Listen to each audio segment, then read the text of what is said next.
14-ാം വയസ്സിൽ 1999-ൽ ചന്ദ്രനുദിക്കുന്ന ദിക്കിലൂടെ നായികയായി അരങ്ങേറിയ കാവ്യ മാധവൻ ഒട്ടനവധി ഹിറ്റ് ചിത്രങ്ങളുടെ ഭാഗമായി. ദിലീപായിരുന്നു ഏറെ ചിത്രങ്ങളിലും കാവ്യയുടെ നായകൻ.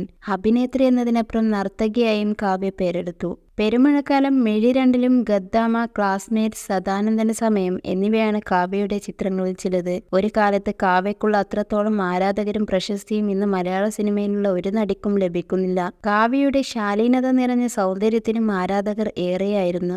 ആദ്യത്തെ വിവാഹത്തിന് ശേഷം കുറച്ചുകാലം സിനിമയിൽ കാവ്യ അഭിനയിച്ചിരുന്നില്ല. പിന്നീട് നിശാൽ ചന്ദ്രയുമായുള്ള വിവാഹബന്ധം വേർപ്പെടുത്തിയതോടെ കാവ്യ വീണ്ടും അഭിനയത്തിൽ സജീവമായി. പിന്നീട് കുറച്ച് വർഷങ്ങൾ കൂടി പിന്നിട്ടപ്പോൾ കാവ്യ ദിലീപിനെ വിവാഹം ചെയ്തു. ഇതോടെ അഭിനയത്തിന് ഫുൾ സ്റ്റോപ്പ് ഇട്ടു. ഇപ്പോൾ കുടുംബജീവിതവും ബിസിനസ്സുമായി മുന്നോട്ടു പോവുകയാണ് കാവ്യ മാധവൻ. കാവ്യയുടെ ആദ്യ ബന്ധം തകർന്നതും ദിലീപ് മഞ്ജു വാര്യരുമായുള്ള വിവാഹ ജീവിതത്തിൽ പ്രശ്നങ്ങളുണ്ടായതും കാവ്യ കാരണമാണെന്ന തരത്തിൽ അക്കാലത്ത് ഗോസിപ്പുകൾ പ്രചരിച്ചിരുന്നു. ദിലീപുമായുള്ള വിവാഹശേഷം കാവ്യക്കെതിരെയുള്ള വിമർശനങ്ങൾ കൂടിയിട്ടേയുള്ളൂ.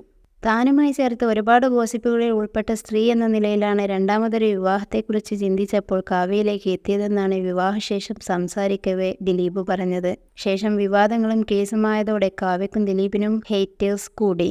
ദിലീപുമായുള്ള വിവാഹശേഷം ചില പൊതുവേദികളിൽ ദിലീപിനൊപ്പം കാവ്യ എത്തിയിരുന്നു. സെലിബ്രിറ്റികളുടെ ഫംഗ്ഷനുകളിലും മക്കൾക്കൊപ്പം കാവ്യ എത്താറുണ്ട്. വർഷം 7 കഴിഞ്ഞു കാവ്യ ഒരു അഭിമുഖത്തിൽ പ്രത്യക്ഷപ്പെട്ടിട്ട്. ഇപ്പോഴിതാ കാവ്യ മാധവൻ ഫാൻ പേജുകളിൽ ഒരു പഴയകാല അഭിമുഖം വൈറലായി മാറുകയാണ്. ഗൃഹലക്ഷ്മിക്ക് നൽകിയ കാവ്യയുടെ അഭിമുഖമാണ് വൈറലാവുന്നത്. ആദ്യ വിവാഹം, ഡിവോഴ്സ്, അഭിനയത്തിലേക്കുള്ള മടങ്ങിവരവ് എന്നിവയെ കുറിച്ചെല്ലാം അഭിമുഖത്തിൽ സംസാരിച്ചിട്ടുണ്ട്. മാത്രമല്ല, ദിലീപ് മഞ്ജു വിഷയത്തെക്കുറിച്ചുള്ള ചോദ്യത്തിനോട് രോഷത്തോടെ താരം പ്രതികരിക്കുകയും ചെയ്തു. ഒരു സാധാരണ പെൺകുട്ടിയായി ജീവിക്കാൻ ശ്രമിച്ചയാളാണ് ഞാൻ. പക്ഷേ പ്രാക്ടിക്കലി എനിക്കതിന് സാധിച്ചിരുന്നില്ല. ഇന്നത്തെ തലമുറയിൽപ്പെട്ട പെൺകുട്ടികൾ ഒറ്റയ്ക്ക് ജീവിക്കാൻ പ്രാപ്തരാണ്. എന്നാൽ എനിക്കതിന് കഴിയില്ല.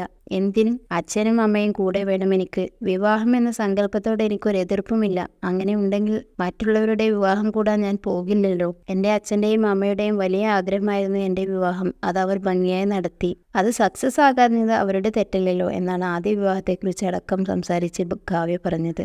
ശേഷമാണ് മഞ്ജു വാര്യർ ദിലീപ് വിഷയത്തിൽ കാവ്യ പ്രതികരിച്ചത്. മഞ്ജു വാര്യർ ദിലീപ് വേർപിരിയലിനെ കുറിച്ചുള്ള ചോദ്യത്തിന് ശോഭത്തോടെയാണ് കാവ്യ പ്രതികരിച്ചതെന്നും അഭിമുഖത്തിൽ സൂചിപ്പിക്കുന്നുണ്ട്. എല്ലാത്തിനും ഞാനാണോ കാരണം എന്നാണത്രേ കാവ്യ ചോദിച്ചത്. മാത്രമല്ല, ഇത്തരത്തിലുള്ള ഗോസിപ്പുകൾ തന്നെ ബാധിക്കില്ലെന്നും കാവ്യ പറഞ്ഞു. 2016-ൽ റിലീസ് ചെയ്ത പിന്നെയും എന്ന അടൂർ ഗോപാലകൃഷ്ണന്റെ ചിത്രത്തിലൂടെയാണ് കാവ്യ അവസാനമായി അഭിനയിച്ചത്. ഇപ്പോൾ മക്കളുടെ പഠനത്തിനും മറ്റുമായി ചെന്നൈയിലാണ് കാവ്യയുടെ താമസം. അഭിനയത്തിൽ സജീവമല്ലെങ്കിലും സോഷ്യൽ മീഡിയയിൽ സജീവമാണ്.